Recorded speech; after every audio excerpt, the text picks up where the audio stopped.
because that flag actually, to me and to anybody who thinks the way I do, and that's quite a number of people, what it represents primarily is white supremacy, pure and simple. But below that, you can start branching down from that. One of the things that the South was fighting for in the Civil War, aside from the economics of slavery, was states' rights, this right of states to make their own choices, right, and not be beholden to a federal oversight committee, which is one of the reasons they lost the war, because of states' rights. They all had their own idea about how to go about it. Too much internal. Yeah, and so there was no central command for the Southern until they got Lee. Okay, right, Robert E. Yeah. And it was only then that he started to organize everybody under his, like Eisenhower, you know, supreme commander was Robert E. Lee, but prior to that, everybody had their own idea about how to conduct the war, and didn't have to answer to anybody because it didn't have a union. Mm-hmm. That was the whole point of it.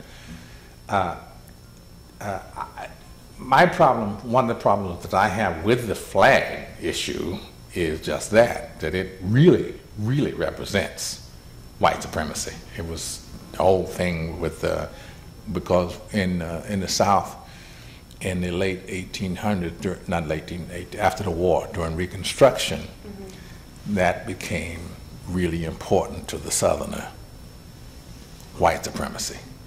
That was the only thing that... Yeah, because they had quite a large population of blacks, particularly in the Delta. Outnumbering. Oh, yeah. Okay. And that's the scary thing. And so it became extremely important to keep them subjugated? Yeah, subjugated. But, you know, these people also are recent Europeans. True. So what you're dealing with is a serfdom after slavery. Oh, that's exactly what happened. I mean. Yeah, and there isn't a whole lot of difference there, you know. I just think that in 2001, that people who like to wave the flag are forgetting all about the treason of the Civil War, number one, and are trying to make the flag mean something else. You know, a lot of them say, well, it's heritage, not hate. Yeah. Okay, fine, but what is the heritage, and whose is it? But how can you be a Southerner and be white and think about your history and see nothing positive about it? And I mean, and that flag represents a history, and is there really nothing that's positive about it? I mean, well, what's positive about it for the people who waved the flag, this is my belief, is that, you know, if you don't have a deep feeling about something, you're not going to die for it. True.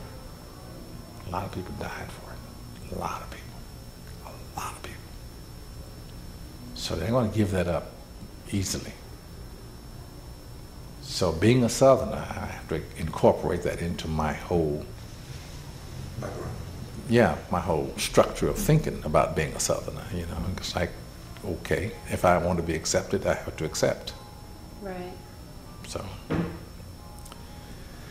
Anyway, that's how I'm working on reconciling. It's a tough issue. Okay. You know, because I have said, and after the loss of the vote for a new flag, I say, okay, fine, then that's our flag. You can't make it somebody else's flag. It has to be, if it's a Mississippi state flag, and Mississippi is going to be my home, then it's my flag. Matter of fact, I'm thinking maybe about joining the Klan.